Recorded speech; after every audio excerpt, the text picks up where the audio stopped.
It is with deep sadness that we announce that legendary Cheltenham Gold Cup-winning jockey Graham Bradley dies, aged 65. For his last footage, watch the video until the end.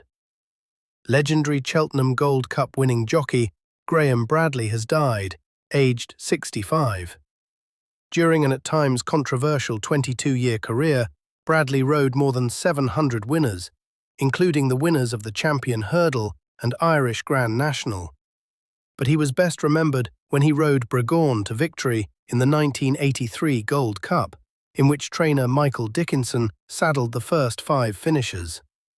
Bragourn, the 100-30 favourite in the 11-runner field, benefited from an astute front-running ride from Bradley and found enough reserves to hold off the challenge of Captain John over the last 2 fences and triumph by 5 lengths with Wayward Lad third, Silverbuck 4th, and, a long way behind the winner, Ashley House eventually clinched 5th place and made sporting history.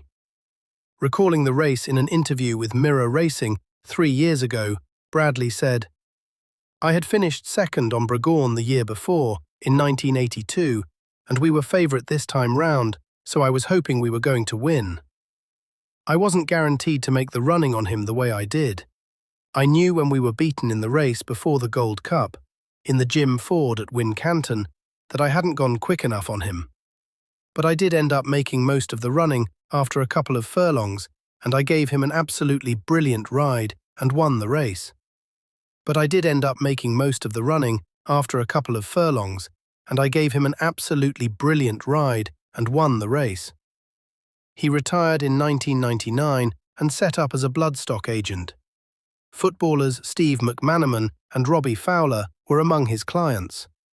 But in 2022, he was banned from racing for 5 years after he was found guilty of passing on inside information for reward, details of which were aired in a BBC Panorama investigation. Latterly, he lived in France, where he had been diagnosed with dementia. Please send prayers and condolences to his family in the comments below. For more information, please subscribe to our channel.